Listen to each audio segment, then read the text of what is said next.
نبی اکرم شفیع اعظم۔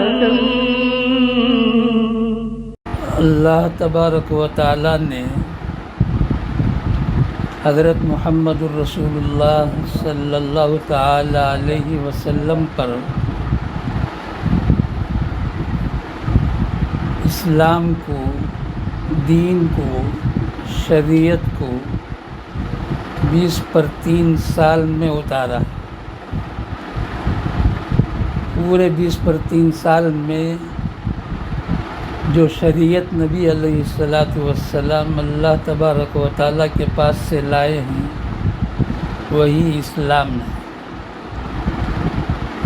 اسلام میں کوئی نئی بات نہیں ہے، نئی چیزیں نہیں ہیں، پرانی باتوں کو دہرایا جاتا ہے۔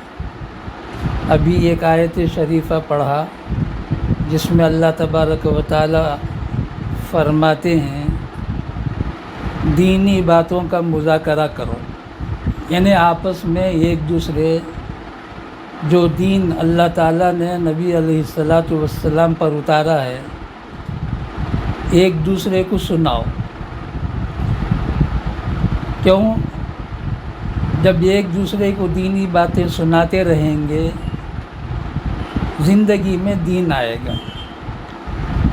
دینی باتیں نہیں سنائیں گے تو دینی باتیں ہمارے زندگی میں نہیں آئے گی، ہم دین سے دور ہو جائیں گے، دنیا سے قریب ہو جائیں گے۔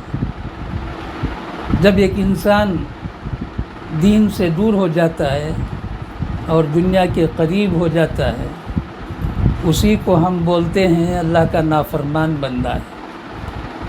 اللہ تعالیٰ نے انسان کے فائدے کے لیے ہی پوری دنیا کو پیدا فرمایا۔ جتنی چیزیں اللہ تعالیٰ نے پیدا فرمایا سب انسان کے فائدے کے لیے پیدا فرمایا۔ زمین، آسمان، چاند، سورج، ستارے، ہوا، پانی، آگ، مٹی، سب کا سب انسان کے فائدے کے لیے۔ انسان کو ان ساری چیزوں کی ضرورت ہے۔ ان میں سے بعض چیزیں وہ ہیں جس کے بغیر انسان جی نہیں سکتا ہے، اور ان میں سے بعض چیزیں وہ ہیں جن کے بغیر انسان مشکل سے زندگی گزارے گا۔ لیکن انسان کو اللہ تبارک و تعالیٰ نے اپنے لیے پیدا فرمایا۔ پوری دنیا کو انسان کے لیے اور انسان کو اللہ تعالیٰ اپنے لیے پیدا فرمایا۔ ہم کو ہمارے ماں باپ نے پیدا نہیں کیا، اللہ تبارک و تعالیٰ نے پیدا فرمایا۔ ہمارے ماں باپ نے اللہ تعالیٰ سے یہ نہیں مانگا یا اللہ میرے بچے کو آنکھ دے، میرے بچے کو کان دے، میرے بچے کو 2 ہاتھیں دے، 2 پیر دے، نہیں مانگا۔ بغیر مانگے اللہ تبارک و تعالیٰ نے ہم سب کو سب کچھ دیا۔ پیار کرنے والے ماں باپ دیا، محبت کرنے والے بھائی بہن دیا، ایک اچھا خاندان دیا، سب کچھ اللہ نے دیا۔ دیکھا کسی نے نہیں اللہ تعالیٰ کو، لیکن سب نے اللہ کو مانا۔ کیسے مانا؟ اس کے داد و دہیش سے مانا۔ داد و دہیش کا معنی ہے دینا۔ اللہ تعالیٰ نے دیا، ساری چیزیں دیا۔ کوئی چیز انسان کی اپنی نہیں ہے۔ جتنی چیزیں ہیں انسان کے پاس ساری چیزیں اللہ تبارک و تعالیٰ کی دی ہوئی۔ معمولی ایک آدمی ہمیں چائے پلاتا ہے، ہم اس کا شکریہ ادا کرتے ہیں۔ ایک ہفتہ، ایک مہینے کے بعد وہ نظر آتا ہے تو ہم اسے دیکھ کر مسکراتے ہیں اور سلام کرتے ہیں۔ حالانکہ دنیا میں ہم بہت سے لوگوں کو دیکھتے ہیں لیکن ہمیں مسکراہٹ نہیں آتی ہے، سلام کرنا ہمیں نہیں آتا۔ اب اس کو کیوں کرتے ہیں؟ صرف اس لیے کرتے ہیں کہ اس نے ہم کو ایک چائے پلائے، چائے پلانے کا احسان ہمیں یاد ہے، لیکن سر سے پیر تک اللہ تبارک و تعالیٰ نے ہمیں جو سب کچھ دیا،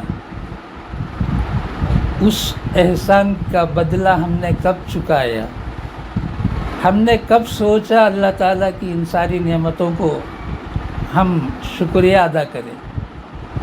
ہم آپس میں ایک دوسرے جب احسان کرتے ہیں، اردو میں شکریہ بول لیتے ہیں، انگریزی میں تھینک یو بول لیتے ہیں۔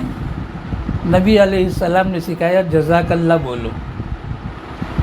یہ جزاک اللہ 100 میں ایک آدمی بولتے ہیں، جو اللہ کے رسول نے ہمیں سکھایا۔ آپس میں لین دین پر اللہ کے رسول نے ہمیں سکھایا جزاک اللہ بولو۔ انگریز نے سکھایا تھینک یو بولو، لوگوں نے سکھایا شکریہ بولو۔ اب ہم کس پر عمل کرتے ہیں؟ یا تو انگریز کی بات پر عمل کرتے ہیں، یا تو لوگوں کی بات پر عمل کرتے ہیں۔ لیکن جس ذات نے نبی علیہ الصلاۃ والسلام کو نبی بنا کر بھیجا، انہوں نے کہا جزاک اللہ۔ ایک معمولی عمل میں بھی ہم نے نبی کی بات کو نہیں مانا، اگر مانا تو انگریز کی بات کو مانا یا تو لوگوں کی باتوں کو مانا۔ تمل میں اگر ضرورت پڑ جائے ننڈری بول لیتے ہیں، یہ بھی لوگوں کی باتیں، لیکن اس میں اللہ کے رسول نے ہمیں بتایا۔ اب ایک چیز میں جب اللہ کے رسول نے ہمیں بتایا ہے، ایسے ہی پوری زندگی، سو کر اٹھنے سے لے کر سونے تک کی پوری زندگی، صبح سے شام تک جو جو چیزیں ہماری زندگی میں آتی ہیں، جیسے سو کر اٹھے کیسے اٹھے، اللہ کے رسول نے سکھایا۔ اذان ہوئی اٹھے، اللہ کے رسول نے سکھایا۔ اٹھتے ہوئے دعا پڑھے، الحمدللہ الذی احیانا بعد ما اماتنا والیہ النشور، یہ اللہ کے رسول نے سکھایا۔ ہم سو کر اٹھتے ہی کیا کرتے ہیں؟ اگر یہ کرتے ہیں، جو کرتے ہیں وہ بہت ہی مبارکبادی کے قابل ہے۔ اگر نہیں کرتے ہیں تو سوچنے کی ضرورت ہے، جس نے ہم کو پیدا کیا۔ ایک بہت بڑے شاعر گزرے ہیں، ان کا ایک مصرع ہے، ہم نے تجھے پہچانا ہے محض تیری عطا سے۔ یعنی اللہ تعالیٰ سے بولتے ہیں علامہ اقبال، یا اللہ ہم نے تم کو پہچانا ہے صرف آپ نے ہمیں جو دیا۔ ایک سانس ہم لیتے ہیں، ایک سانس ہم چھوڑتے ہیں، جب سے پیدا ہوئے تب سے لے کر اب تک، انشاءاللہ جب تک رہیں گے تب تک۔ یہ سانس جب اندر چلی جائے اور باہر نہ آئے تو ہماری حیثیت کیا ہے؟ مٹی کے اندر دفن کیے جانے کے قابل ہو جاتے ہیں۔ آج بہترین بنگلے میں بیٹھے ہیں، بہترین کھانا کھا رہے ہیں، بہترین کپڑا پہنے ہیں 5-10 ہزار میں، بلکہ 50 ہزار میں، جو سانس اندر گئی ہے، اللہ کا حکم ہو جائے باہر نہ آ، اب اس کی کیا حالت ہوتی ہے؟ اسے ہم کیا بولتے ہیں؟ اسے ہم میت بولتے ہیں، اسے ہم میت بولتے ہیں۔ اب اس کے بعد میت کے قریب بھی جانے سب ڈرتے ہیں، حالانکہ سب کو مرنا ہے۔ بات تو بہت بڑی ہے، بہت لمبی چوڑی ہے، میں تبھی بتا دیا 20 پر 3 سال میں دین آیا ہے۔ اب وہ بات آدھے گھنٹے میں آپ لوگوں کو کیسے سنا سکتا ہوں؟ لیکن ایک بات ہے، آپ لوگ اپنے گھروں کو چھوڑ کر یہاں جمع ہوئے، آپ لوگوں کی نیت یہ ہے کہ یہاں دین کی باتیں ہوں گی، ہم سنیں گے، اسی نیت سے آئے ہیں۔ لیکن اس نیت کے ساتھ ایک اور نیت کو بڑھانا ہے۔ اگر وہ نیت نہیں ہے تو یہ ہمارا آنا اور جانا کوئی مفید نہیں ہے، فائدہ نہیں ہے۔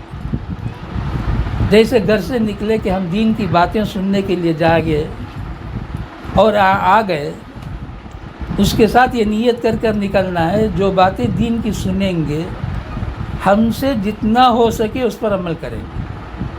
کرنا تو ہے سب پر، لیکن ہمارا ماحول ایسا ہے جیسے قیامت کے قریب دجال آنے والا ہے۔